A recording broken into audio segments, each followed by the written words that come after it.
but the chemical and the refining industry have always demonstrated year over year efficiency improvements, cost reductions continually. And I don't see why that would change. We are at the very infancy of eFuels, and I expect a lot more improvements to happen over time.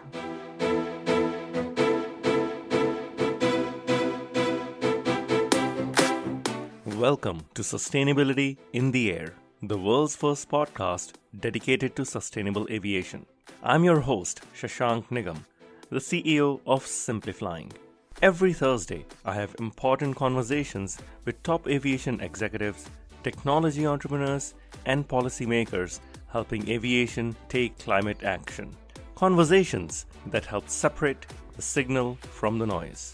Whether you are a frequent flyer or an airline executive, if you care about sustainability or simply love traveling, welcome aboard. My guest today is Amy Hebert. Amy is the CEO of Arcadia eFuels. Arcadia has been making lots of strides in making e-fuels for the world's airlines. They have a new plant coming up in Denmark. They are negotiating large deals with airlines and other players around the world. And Amy herself has not just a chemical engineering background, but also lots of experience working in this business, having previously been with Topsoe. Amy sheds light into what it takes to scale a growing, fledgling e-fuels company like Arcadia. Amy, welcome to the show. Let's start by you telling us a little bit about yourself. What was the journey that led you into the world of sustainable aviation fuels and in particular e-fuels, which is rather new, isn't it? It is. It's a brand new product to the market. I think we just really woke up one day and we're like, why is no one producing carbon neutral fuels? The technology basically exists. And we just looked around and we couldn't understand why no one was doing it. So we said, look, we feel the sense of urgency. We need to get out there. We need to rapidly bring carbon neutral fuels to the hard to abate aviation and long haul trucking sector. Why was no one doing it? Did you find out? I don't know. I think I was just fortunate that I worked at some companies where I knew that the technology was available, right? So it's pretty well known gas to liquids technology where you convert natural gas into the same products, diesel and kerosene, right? And then with green hydrogen starting to take off and people developing more and more mature electrolyzers, you can substitute natural gas with green hydrogen and then captured CO2. So I was like, wow, just looking around, what's happening? So people were talking about doing e-methanol or e-ammonia and of course, green hydrogen. But there was no talk about doing diesel and kerosene. So we said, okay, this is it. Someone has to do this, so we'll go make it happen. Wow, that's very interesting that you spotted this gap in the market, so to say. Lots of terms already, lots of industry-specific terms in the first few minutes already. Explain it to me like I'm 5. What is an e-fuel? What does Arcadia do? Yeah, so basically fuels are just hydrogen and carbon atoms, arranged in a certain way to make either diesel, kerosene, gasoline, whatever fuels you may want to use. So basically you just take renewable electricity and water, and using electrolysis, you separate the hydrogen from the oxygen from water. Then you take the hydrogen forward. The problem of the world is there's too much CO2 in the air, in the atmosphere. So there's people that are capturing the CO2 emissions, either from a biogenic source, of course, direct air capture, and also, of course, a fossil source. So we can buy that CO2 that people have captured. Then we have our carbon source and we have our hydrogen source. And then we mix the carbon and hydrogen in a syngas reactor to arrange the molecules in the right way. Then we take it forward to a Fischer-Tropsch crude reactor. And then we do refining just like you would see at any other normal refinery. And then the products come out. So actually, it sounds very easy when you just explain it like that. Well, that's what I asked you to do. You actually explained it like that. Now, I've previously had a few other e-fuel company CEOs on this show, like Air Company. I've got 12 coming up. How is your fuel different? What is what you're doing different from others? We are all about getting to market fast and getting to market at a decent scale. And so we're not building pilot plans. We're not building, demo units because the technology is there. So we are all about it's there on a smaller scale in terms of electrolyzers and, of course, in terms of syngas reaction. but those are scaled up through multiplication. So in other words, with electrolysis, if you have, just as an example, we're not doing this, but if you have a 1 megawatt unit and you want to make a 10 megawatt, you just put 1 units in parallel. So it's called multiplication. That's the same thing we're doing with syngas reaction, which is fully electrified. I think that's another thing that sets us apart. We're not using any fossil inputs, even for the heat of the plant. So it's a fully electrified plant, start to finish. And then we're able to scale down the gas to liquids technology. So we're able to produce about 100 million liters per year of eFuels and save about 250,000 tons per year of CO2 emissions. Is this for biodiesel or is this for sustainable aviation fuels? This is for e-kerosene or eSAF or e-sustainable aviation fuel, whatever you want to call it, yes. Are you selling these to airlines yet? Yeah, so it's really tricky. I think that it's been an interesting journey on the offtake side. Everybody, of course, wants to buy these fuels. Of course, they're mandated starting in 2030, Europe-wide. But the trick is, as a company like ours, we don't have a huge balance sheet. So we need to go out and raise this money from debt and equity investors. Well, debt and equity investors typically require, 12-year take-or-pay offtake agreements for the products. And so it's been pretty fun going to companies, airlines, and fuel distributors saying, please sign up for a take-or-pay agreement in 2023. We'll start supplying you products in 2027, and you have to buy from us no matter what happens in the market, no matter what happens with mandates until 2039. Please sign right here. How do you convince the airline executive to actually sign then? Well, I think honestly, it's been funny, but there's been a big education. So when we started this a couple of years ago, it was more of an education like, oh, wait, what are eFuels? What is this? And then, now the mandates have passed, this summer. But when we started 2 years ago, there was not even talk of mandates. So we were doing a lot of education at the beginning. Now with mandates, the understanding in the industry is much better. People get it. They understand that, eFuels and e-kerosene, basically, it's a carbon neutral fuel. So you have almost zero emissions when the airlines use them. So other forms of SAF like biosaf or HEFA-SAF, they're somewhere between 40 and 60% CO2 emission reduction. So we're trying to explain, hey, yes, of course, like HEFA and bio is maybe 3-4 times the price of fossil fuels. And yes, maybe e-fuels are like, say, double the price of HEFA or HVO. But from a CO2 emission reduction perspective, the price, if you look at it, the pricing that way, we're kind of in line with those things. So I think people are like, oh, yeah. And then, of course, this carbon tax becomes more of a thing. And airlines are looking at, wait, if I have a penalty, if I'm not buying e-fuels, and if I have a carbon tax on every fossil molecule I buy, I better sign up with these e-fuel producers. And how do I get my hands on this product, right? So times are completely changing. It's just that airlines have always bought fuels on a 1-year basis. They sign up for a 1-year commitment. And now we're saying, oh, no, you need 12 years. And you can't start taking it till we build the plant 3 years later. So it's a different world now. It seems like you're trying to change mindsets here, the way business is done, typically in the airline industry.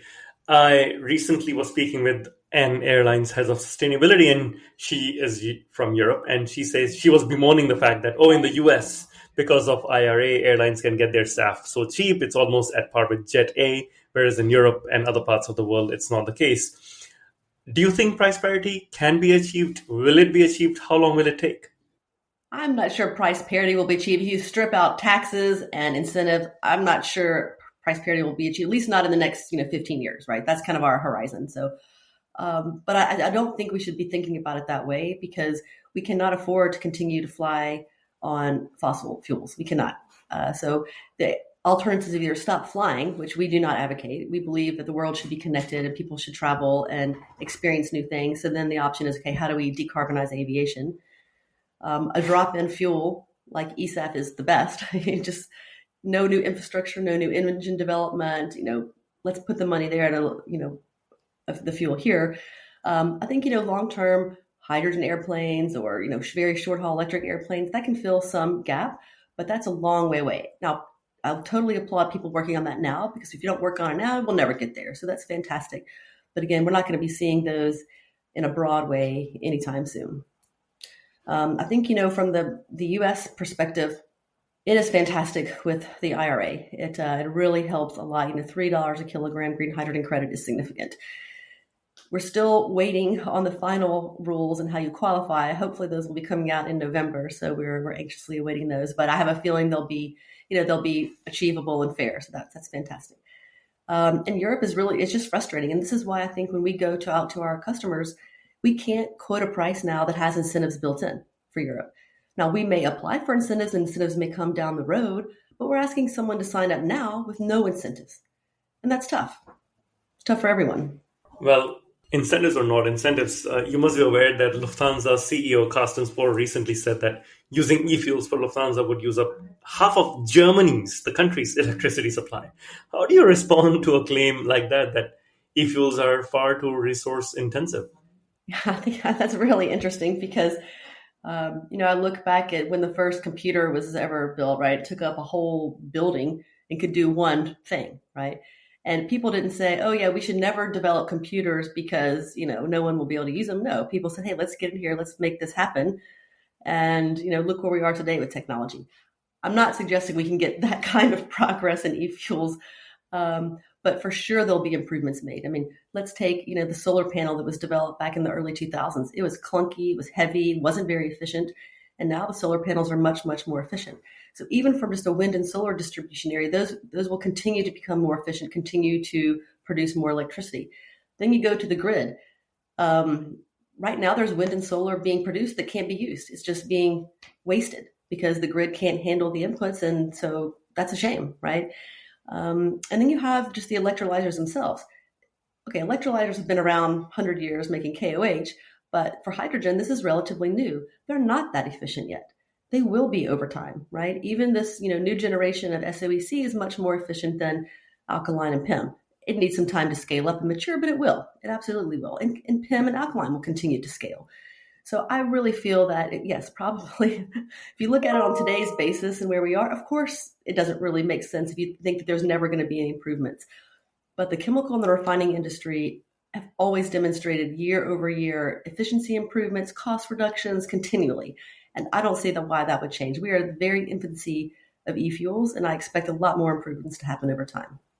Thank you. I appreciate the positivity. In fact, I remember, I think, seeing that first computer. It's in Boston at MIT. They still have it housed in a huge room, and it's on display. So it does ring a bell from my days living in Cambridge, Mass. The other aspect of this is not just demand; it's around cost. It costs a lot to put a plant in. A project like the one you're talking about needs an awful lot of capital investment. You also need time. As the infrastructure and refineries really don't exist right now. Correct. There are very few refineries that can deal with SAF globally right now. How do you overcome these challenges, and what are some of the numbers that, for you, if you're able to share? Well, the existing refineries today are very large scale, right? So 200,000 barrels per day. They can't process a very small amount of either Fischer-Tropsch crude or even green hydrogen. It just gets lost in the system, right? So what's going to take this market, what the market needs to really take off are some smaller scale projects like ours. So even though I say ours is probably one of the largest, it's still 2,000 barrels a day. So we have to start somewhere. Making 20 barrels a day really, to me, doesn't make any impact. 2,000 is a start, and then as we get more and more experience and electrolyzers mature, and like I was mentioning with the grid being more stable, then we can scale up to 60,000 barrels, eventually 200,000 barrels a day, right? But we're not there yet. So the cost will come down. You asked about parity. That I don't know, but I'm confident the cost will come down over time. But we need the support today. If we just sit and think about it and do paper studies, the cost won't come down. Just like with wind and solar, people had to build solar panels, build wind farms, get them up and running, then make the improvements. Same with the computer analogy. People didn't just say, oh, on paper, how could we invent an iPhone? No, they made incremental improvements over time, and that's how things take shape. And I think that'll be the same way with eFuels. It's interesting. I'm wondering, are you able to share how much SAF are you producing today? Nothing. We're not doing anything. Nothing, right? Blowing through money on engineering costs to get our design. Our design is finalized. We're now in basically the thick of the engineering to build the plant. And when do you think you will produce a first drop of SAF? Once we get these offtake agreements in place, if we can get those the timing we think, then it'll be end of 26, early 27. Okay. And Are you relying primarily on offtake agreements? Do you foresee book and claim and other methodologies play a role here? I do. I think the book and claim is a great system. I think that it's still really new, and I think it's working okay on SAF production because SAF is HVO and BioSAF is being produced, so that works. But again, a book and claim system where we're asking someone, it's the same thing. You're still asking to commit to buy in 2027. You're asking them to commit today to buy in 27 and buy continually until 2039. It's an interesting dilemma. How do you convince? I mean, for the audience here, you used to be an executive at Topso before you started Arcadia eFuels. How do you change mindsets? How do you convince an airline executive? For fun, let's have this. I am the CEO of an airline. I have been mandated by my government to have 30% SAF in a few years. And now I'm talking to you. How would you convince me when I'm used to buying 1-year contracts and that too hedged for jet fuel? Well, there's two things. Airlines are very concerned about cost. And thank goodness, because we all like to buy airplane tickets at the best prices. So that's good. We like their focus on cost. But if they don't conform to the mandates and the penalty that's being discussed today passes, which is the difference between the e-fuel price and fossil fuel for price times 2, that is a significant penalty. And so this could actually bankrupt airlines if they're not careful. Actually, the airlines don't get the penalty. The fuel distributors get the penalty. But, the fuel distributors will just hike up the price to airlines. So it is something that I think airlines are very aware of. And even though they haven't been really in this fuels business, they've relied on fuel distributors. They're now getting very well educated and they understand this. I think there's also an angle for airlines, not just on the cost side, but also they see this as a new market opportunity. Being able to appeal to business customers and just individuals that want to travel responsibly and are willing to pay a slight premium for a carbon neutral fuel. So this is something that I think a lot of these savvy airlines are now investigating. The unfortunate thing is that there's been a little confusion today with the offsets, right? So now some airlines you can go in and buy an offset and people are like, are they really planting a tree somewhere or is this just a scam? People don't know. But in the future with eFuels, we'll be able to say, hey, here's a certificate. This certificate is proof. The airlines could then transfer those certificates to their business customers if they wanted. It's like this book and claim system, right? So I think this is where there's going to be a lot of interesting inventions and a lot of interesting processes that will develop in the future. And these savvy airlines that look forward will be successful. Right. One of the reasons why eFuels costs more is because, like you explained the whole chemical process earlier, it requires green hydrogen or ultimately will require green hydrogen. But over 95% of over 95% of the world's hydrogen is coming from fossil fuel sources today. So where do you hope to get sufficient quantities of green hydrogen? Well, we've had to build green hydrogen ourselves, because there was no one really looking. There's a lot of talk around green hydrogen, but there actually weren't a lot of projects being built at the scale we needed. You may have seen we just announced that we ordered a 280 megawatt electrolyzers from Plug Power. So we're looking at a pretty significant size electrolyzer to make these e-fuels. So we are not opposed to buying hydrogen in the future, but from the time frame we need, we just weren't seeing enough people building their own. I understand now that people are being challenged to even just build green hydrogen because of the same problem, bankability, getting an off-taker for 12 years on the hydrogen side, right? So this whole industry is doing a fantastic job from the technical development, but we're really needing some support, all of it, green hydrogen, e-methanol, everything. We need some support to make these products a reality from the government.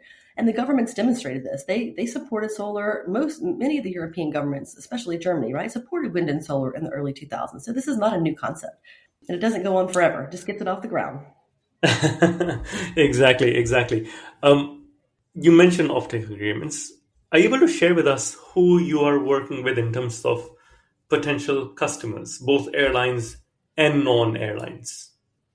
We talk to almost everyone, right? And I think that it's really interesting when you look around. I mean, we actually early on made some announcements and had a little fluffy, letters of intent or whatever. We've stopped signing those things, right? And we stopped announcing what we're doing because if you don't have a binding agreement, it doesn't mean anything. And so it's really funny when you read some of these announcements, they're all like, oh, partnership. Oh, we'll investigate in the future. And it's not like a take or pay, right? Binding agreement. So we can't really announce who we're working with today because we're in those discussions right now, and hopefully these final negotiations to get this over the finish line. That's interesting because I do know a lot of SAF companies and other new technology companies who rely on letters of intent to then raise investment, to then build the product, which can then turn into an MOU or something else. Why are you shying away from letters of intent? Have you not seen that to be helpful? Well, yes, the letters of intent helped us raise our development funding. So we had to raise, significant money in order to do the engineering. I mean, this is not a cheap situation. Like you're looking at almost 50 million euros just for the engineering and the development, right? So we needed to show there was a market, fine. But now you can't just do that on letters of intent, right? That needs to be fully binding agreements or some creative financing. So if anyone has any creative financing ideas, we're all ears. So creative financing, let's talk about that. What about corporates? I know the likes of Microsoft and Salesforce and Cisco and Google, they are betting big on having their employees, and right. They're looking at their scope 3 emissions where there is a sharp focus. Is that on the cards for you, signing deals with large corporates even before? Yes. Yeah. Absolutely, but that requires a book and claim system to be available today so you can actually put the terms together for a binding agreement. And do you have to build your own book and claim system? How does that work? We're not going to do that. I mean, that's, look, we have enough challenges already. We're not going to try to take over everything in the supply chain. I'm confident that there'll be really innovative companies that can come up with this book and claim system that works for everyone, right? Right. You're, of course, working on building a plant in Denmark currently. Run us through the process of what happens here when you build a plant. What happens after that, and what's the vision for the next 5 to 10 years there? Yeah, so to meet the 2030 mandate in Europe, it will require roughly 10 manufacturing plants the size of ours in Denmark. So that's a significant number of plants that need to be brought online in 2030. Only in Denmark? Well, no. In the world. In all of Europe. Okay. 10 plants anywhere in the world that can supply the European mandate in 2030, right? But that's a lot, I would say. It's, we've been working on this a couple of years. Of course, I know others working on it. Some people are talking about getting to the same scale we are, but, can 10 plants get up and running 2030? We'll see, right? It all comes down to what's bankable and how do we get these under construction. But we have, we feel that a burning platform here, we want to take advantage of the IRA in the U.S. So we have a site that we're developing in the U.S. We also have some good news for another country that we're working in that we'll be announcing something on that in the next few weeks. So we're constantly looking across the world, where is the best place to build these e-fuel plants that can still be RF and BO compliant and that can still offer the best cost to our customers to meet these mandates. So we're all about continually developing our pipeline. We have a really good strategy with but we have a really good design of our plan. It's pretty cost efficient. We have people that have worked in gas to liquids plants. They know what they're doing. So we have a pretty compelling situation. It's just all about getting electricity price at the appropriate levels. It's very interesting. One of the questions I usually like to end my interviews with is, what gives you the most hope for the future of sustainable aviation? The most hope. Let's see. I believe that, right now there's a 50% blending requirement for the product we're making, which is the FT SPK specification. I believe that it's going to change. And I believe that airlines will be able to fly on 100% eSAF. We can fly carbon neutral. We won't have any guilt about getting on airplanes. That is my hope, that we can continue to connect the world to each other and do it in a responsible way and do it in a cost-efficient way. It's certainly my hope, trying to get a lot of these perspectives out there on sustainable aviation. The last part of this interview is a bit more fun, on what I call the rapid fire round, in which we get to know you a bit more personally. And I will ask you a simple, short question, and you can reply in a single answer, in a single word or a short phrase. We'll start something with simple. What's your favorite airline? Oh, God. Actually, Delta. Okay. Are you in Atlanta? No, you're in Austin. You're in Texas. I'm in Austin, and I grew up in Baton Rouge, Louisiana, and so you could only fly, there was only 3 airlines that flew out, and basically going to Europe or going to the Northeast, you flew through Atlanta. And I went to Okay. school in Atlanta. I went to Georgia Tech, so Ah, Atlanta feels like home. And okay. Well, we got that easy one out of the way. What about your favorite book? Atlas Shrugged. Or Okay. actually, I don't know, Uh, The Epic Quest of Oil, Money, and Power. That's awesome. Daniel Jurgen. oh, That was one of my favorite books. Yeah. okay. Thank you. Thank you for that recommendation. I think a lot of the listeners of this podcast will enjoy that one. What's your favorite movie? Star Wars. All the Star Wars. Wow. Okay, a Star Wars fan. Your favorite Anything city? science fiction. In your favorite city? Well, I'm new to Austin, but so far I really like it. It's a fantastic city. It's so different from, Houston and Dallas. It's got its own little culture here in Austin. Love that. But I also love Yeah. Amsterdam. I lived in Amsterdam for a few years. Fantastic city.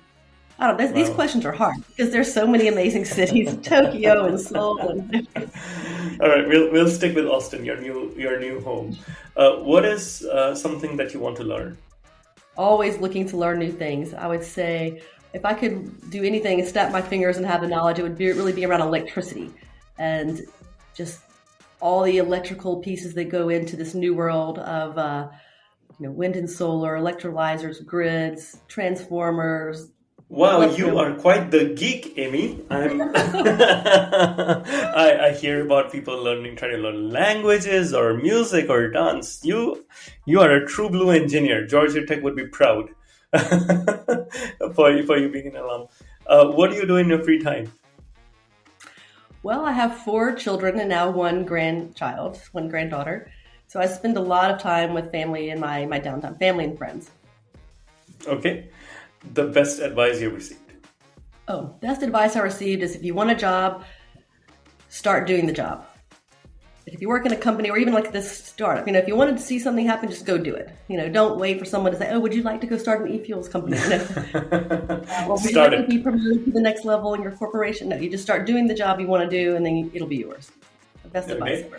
ever. Very good advice. Thank you for sharing. What if we speak a year from now and we are popping champagne? What are we celebrating? We're celebrating the FID, final investment decision for our first site.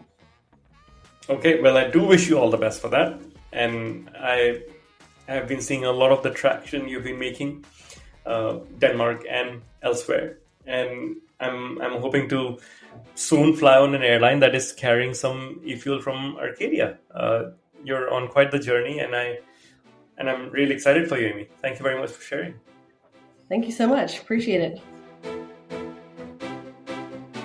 Thank you for listening to this episode of Sustainability in the Air. Aviation is one of the hardest to decarbonize industries, yet there are multiple paths to get to net zero.